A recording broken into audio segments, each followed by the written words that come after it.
Alam mo ba na ang isang simpleng bouquet ng bulaklak ay maaaring maging simula ng isang magandang negosyo? Isang bouquet para sa birthday, isang bouquet para sa anniversary, bulaklak para sa graduation, bulaklak para sa kasal, at kahit simpleng regalo para sa isang taong mahalaga sa atin. Kaya hindi nakapagtataka kung bakit maraming tao ang naghahanap ng magandang bouquet kapag may espesyal na okasyon. Pero ang tanong, paano kung gawin mo itong negosyo? Magkano kaya ang kailangan mong puhunan? Kailangan ba agad ng malaking flower shop? Saan kukuha ng murang bulaklak? Paano ito si-set up? Paano magpresyo?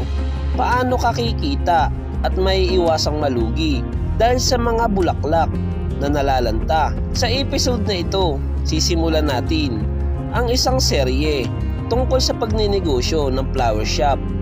Pag-uusapan natin mula sa pinaka-basic na kailangan mong malaman hanggang sa mga paraan kung paano mo maaaring palaguin ang negosyo. Tandaan, ang mga halimbawang presyo at kita sa video na ito ay halimbawa lamang. Nag-iiba ang presyo depende sa lugar, supplier, season at klase ng bulaklak. Kaya simulan na natin. Unang hakbang sa flower shop business ay alamin muna kung ano talaga ang ibebenta mo. Hindi lamang bouquet ang pwedeng pagkakitaan. Maaari kang gumawa ng regular flower bouquet. Maaari kang gumawa ng premium bouquet.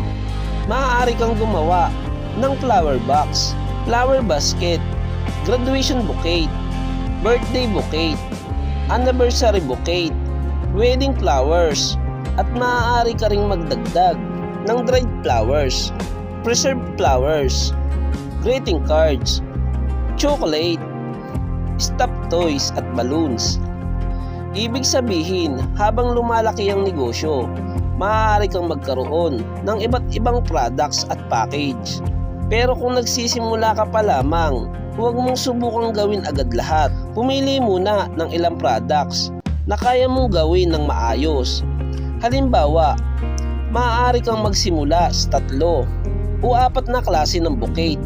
Kapag natutunan mo na ang market at alam mo na kung ano ang madalas bilihin ng customers, saka ka magdagdag ng ibang products. Ngayon ay pag-uusapan naman natin ang puhunan. Maraming tao ang iniisip ay kailangan agad ng malaking tindahan para makapagsimula ng flower shop. Pero hindi naman palaging ganoon. Kung maliit pa ang budget, maaari kang magsimula sa home-based setup.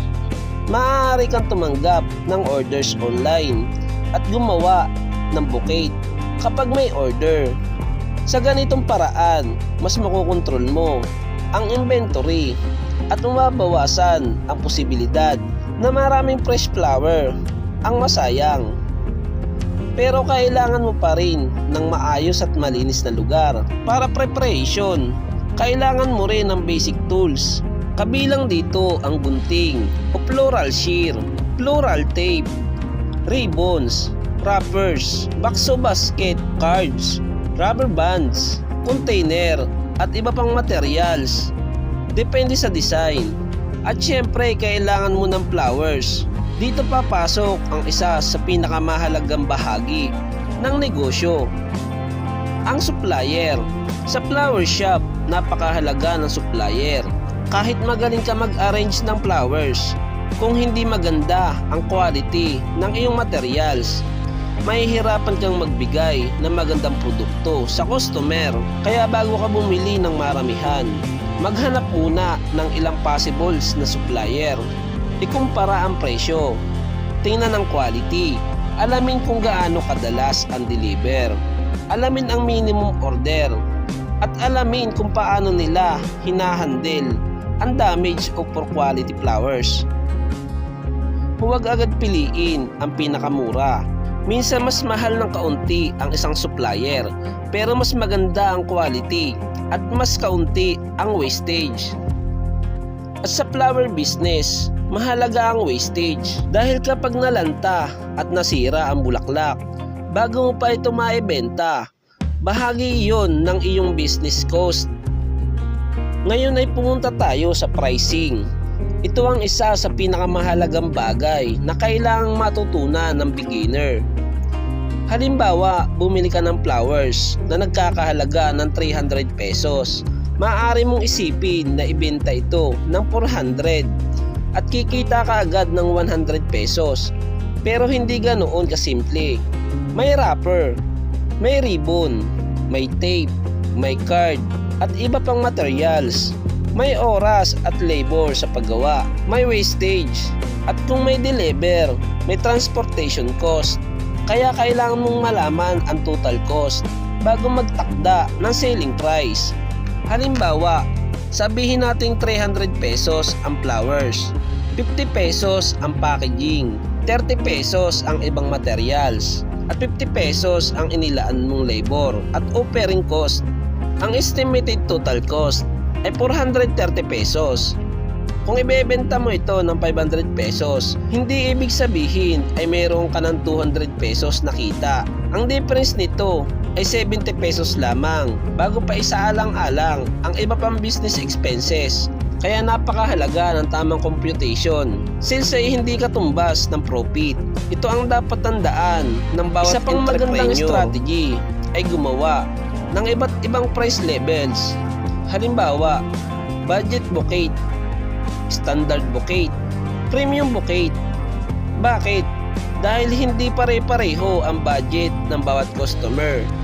May gustong simple lang, may gustong mas bongga, at may customer na willing gumastos ng mas malaki para sa customized agreement. Maaari mong ipakita ng malinaw kung ano ang kasama sa bawat package. Halimbawa, budget bouquet, simple pero magandang arrangement. Standard bouquet, mas maraming flowers at mas magandang packaging. Premium bouquet, premium materials at mas elaborate na design. Customized bouquet, depende sa request ng customers. Sa ganitong paraan, mas madali para sa customer na pumili. Ngayon pag-uusapan naman natin kung saan manggagaling ang customers. Kung may physical shop ka, maaari kang makakuha ng walk-in customers. Pero kung maliit pa ang negosyo, malaking tulong ang online marketing. Gumawa ng social media page, mag-post ng malinaw at magandang picture ng inyong bouquet. Ipakita ang iba't ibang design. Ilagay ang starting price. Ilagay ang delivery areas. At higit sa lahat, mabilis na sumagot sa inquiries. Kapag may nagtanong na magkano po ang bouquet, huwag lamang simpleng PM. Mas maganda kung may malinaw kang price list o menu. Halimbawa, budget bouquet, starting at blank. Standard bouquet, starting at blank. Premium bouquet, starting at blank. At customized bouquet, depende sa design. Mas professional tingnan at mas madaling makapagdesisyon ang customer. Isa rin sa malaking opportunity sa flower business ay ang special occasion tulad ng birthday, anniversary, Valentine's Day, Mother's Day, graduation, wedding, at iba pang celebration. Pero tandaan, kapag peak season, maaaring tumaas ang demand at maaaring tumaas din ang presyo ng ilang flowers at materials. Kaya kailangan ng preparation. Kung alam mong paparating na ang graduation season, maghanda ka ng designs. Kung Valentine's Day naman, gumawa ka ng package. Maaari ka rin tumanggap ng pre-orders para magkaroon ka ng idea kung gaano karaming flower ang kakailanganin. Mas maganda ang may plano kaysa bumili ng marami nang walang kasiguraduhan kung maibebenta. Ngayon, maghalimbawa naman tayo ng sales computation. Sabihin natin nakakabenta ka ng 10 bouquet sa isang araw. Average selling price ay 500 pesos. 10 bouquets time, 500 pesos. 5,000 sales pesos. Pero tandaan, hindi pa yan profit. Kung ang average total cost mo bawat bouquet ay 350 pesos Ang total cost para sa 10 bouquets ay 3,500 pesos. Ang natitirang 1,500 pesos ay gross margin, bago pa ibawas ang iba pang operating expenses. Kaya kailangan mong mag-records. Isulat ang sales bawat araw. Isulat ang cost ng flowers. Isulat ang packaging expenses. Isulat ang delivery expenses. Isulat ang wastage. At isulat ang iba pang gastos. Kapag ginawa mo ito araw-araw, mas madali mo makikita kung kumikita ba ang iyong negosyo. Ngayon, ano naman ang mga pagkakamali na dapat iwasan? Una ay huwag bumili ng sobrang fresh flowers kung wala ka pang sapat na orders. Ikalawa, huwag magpresyo ng sobrang baba dahil lang gusto mo makakuha ng customers. Ikatlo, huwag kalimutan ng packaging at iba pang hidden cost. Ikaapat, huwag pabayaan ng customer service. Ikalima, huwag agad gumastos ng malaki sa shop, equipments at decorations. Kung hindi pa napatutunayan ang demand, mas maganda magsimula ng kontrolado, matuto, mag-test, magbenta, mag-record, at saka mag-expand. Kapag nagsimula ng dumami ang customers, saka mo maaaring palawakin ang business. Maaari kang magdagdag ng flower box, gift basket, chocolate bouquet, balloon arrangement, dried flowers, preserved flower, wedding package, event decoration, at delivery service. Maaari ka rin makipag-partner sa event, organizer, photographers, wedding, suppliers, restaurant, hotel, office, at iba pang business na maaaring mangailangan ng flower arrangement. Dito mo unti-unting mapapalawak ang market. At bago tayo magtapos, tandaan mo ang isang mahalagang bagay. Ang flower shop business ay hindi lamang negosyo ng bulaklak. Negosyo ito ng creativity, presentation, customer service, at tamang management. Hindi mo kailangan magsimula agad ng malaki. Pwede kang magsimula ng maliit. Pwede kang gumawa muna ng ilang design. Pwede kang tumanggap muna ng online orders. At habang natututo ka, maaari mong unti-unting palakihin ang negosyo. Ang mahalaga ay alam mo kung magkano ang puhunan mo, magkano ang tunay na cost, magkano ang sales, magkano ang gastos, at magkano talaga ang natitirang profit. Dahil sa negosyo, hindi sapat ang maraming benta. Ang mahalaga ay alam mo kung magkano talaga ang kinikita mo. At sa susunod na video, mas magiging practical tayo. Pag-uusapan natin kung magkano ang kailangang puhunan, ano-ano ang mga kagamitan, magkano ang flowers, magkano ang packaging, magkano ang dapat ilaan para sa working capital.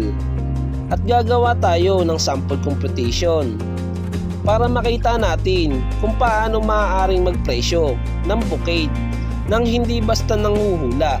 Kaya kung gusto mong malaman ang buong proseso mula puhunan, pagbili ng flowers, paggawa ng bouquet, pricing, marketing, at pagkita, abangan ang ating mga susunod na video.